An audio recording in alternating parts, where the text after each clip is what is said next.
at Regan Capital is Skyler Weinand, who joins us now, their chief investment officer. And I got to go to your wheelhouse at Cantor, where you were legendary, which is asset-backed securities, synthetics and derivatives.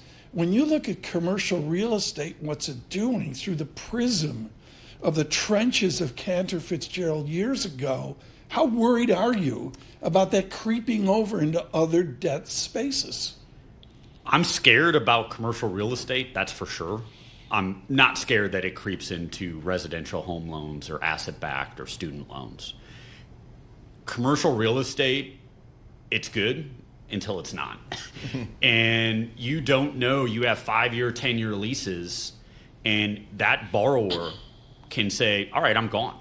And if you look at where Nomura is based over in West Midtown, that entire building is going vacant because folks are moving over to Hudson Yards. Okay. And you don't know until the last minute that borrower is not going to pay you anymore. That's the problem with commercial real estate and CMBS. So where are we going to see the weakness in the securities market, the mortgage-backed securities markets or asset-backed securities market from commercial real estate? Because we have a lot of half-empty buildings here in Manhattan and in Boston and in San Francisco, and maybe not so much in Dallas where you are. Where are we going to see that? Definitely directly in CMBS, but that'll translate as well into banks. We saw the news, what PIMCO came out with this morning, saying there's going to be a lot of pain where commercial real estate's really based in small community banks. So there might be bank securities, bank equities. Mm-hmm. There's an old, it's called trust preferred securities, bank subdebt. And so you're talking about some real pain. What you call that? Bank subdebt? Trust preferred. Trust bank preferred. Subdebt. Second lien bank debt. Wow. This crazy, notion. It's like a flashback to Cantor Fitzgerald. Exactly. Here, 14 tranches beneath. Paul, save the interview. So, Skyler, as you sit back with your firm, where do you see opportunities right now? Where are you deploying capital these days? We love the $12 trillion mortgage-backed security market. Okay. U.S. real estate's at $45 trillion. But homeowners have a ton of home equity. Yep. They have 55% home equity nationwide.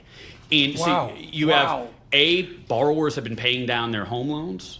B, obviously home prices are up 40+% in the last 4 to 5 years. So tons of home equity. We love old, they call them legacy mortgage bonds from 07 and earlier. Okay. So I've been trading the same stuff, no joke, since 2005. Right. And I thought this market was going to die. It's always been a 5-year trade. Now, nobody's prepaying. Okay, so you have the ability to buy these bonds at 50, 60 cents on the dollar at an 8% yield with tremendous upside. 8% yield to maturity. Exactly. Not a coupon. So if borrowers do prepay tomorrow or in a year from now, which is what they were doing 3 years ago, these are 20% yield securities. But you're buying them assuming that nobody's ever going to prepay. Amy Morris is taking notes in Washington on this. The fundamental call for Regan Capital, and this is like Lindsay Pieg's at Stifel, is you guys are looking for higher yields. I mean, everybody else is, we believe price up, yield down. And you're going, no. Why? The consumer's hurting. We have a very bifurcated economy. And what's really hurting consumers is inflation and prices. What will bring that down is higher interest rates. There needs to be a little bit more pain in commercial real estate, at banks, high-yield corporations, anybody that's levered. There needs to be a little bit more pain in order for prices to come down. Okay? In order for that to happen, rates need to go up. And the curve is deeply inverted still. It's been inverted for the last 2 years. Folks that are calling for, hey, go out and buy fixed rate paper. No, buy floating rate paper. Stay on the front end of the curve that's yielding 540. Get an extra 1, 2, 3 percentage points off of that front end of the curve and wait for the curve to normalize. You aren't going to lose any money sitting at the front end of the curve in floating rate paper. So do I take from your comments that you think the Fed will hike rates? Or that rates will just stay where they are? I think they'll stay where they are, and what we're seeing is the back end, because a lot of foreign buyers are leaving the market, liquidity stinks right now.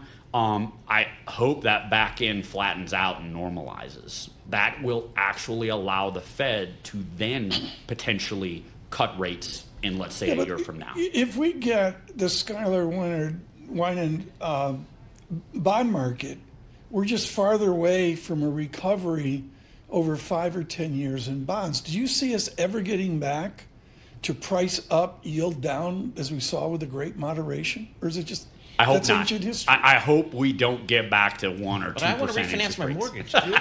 Me too. I get a rate reset coming up in a month or so, and my coupon's going from 4 to 7.5%. And so I'm like, wow, this hurts. Yep. Maybe I got to sell my property. So we're back to normal. The last 15, 20 years was not normal. We're back to normal. And if I'm sitting in Jay Powell's seat, I want rates to be at 5. That gives me a ton of leeway to maneuver if there's another calamity. So what do you think we're going to hear tomorrow from Jay Powell? Nothing. We're going to wait and see. We're going to look at data. We're going to wait for things to percolate, whether it's from inflation going higher, unemployment going higher. That unemployment report last week did not help their situation. And we're going to wait. And we're just going to kick the can down the road another month until, the next meeting. If the cash unwinds, if the yield comes in quickly here, if the cash unwinds, where does that money flow? Potentially bullish on equities, right? Let's just buy more, risk on. Right. And, debt's really cheap. Bonds are at... You can close your eyes and make 5.5%, 6% yield on really high quality paper. Okay. And if you do a little bit of work, you can put together a portfolio that's yielding 8 to 9 with upside. Don't be a stranger. Skyler Weinand, thank you so much. CIO, Regan Capital, just brilliant there. And they're down in the Crescent Court, Tom, in Dallas, and that's where all the smart people are in yeah. Dallas. Well, the stock exchange is moving there. Buildings. They're right across from each other. Did you see that Michael Dell's moving the New York Stock Exchange to okay. All right. Texas? I don't get it. This whole Dallas thing. Well, there's a list of companies that will go right away. ExxonMobil and the Dallas Cowboys. Everybody's going to Dallas.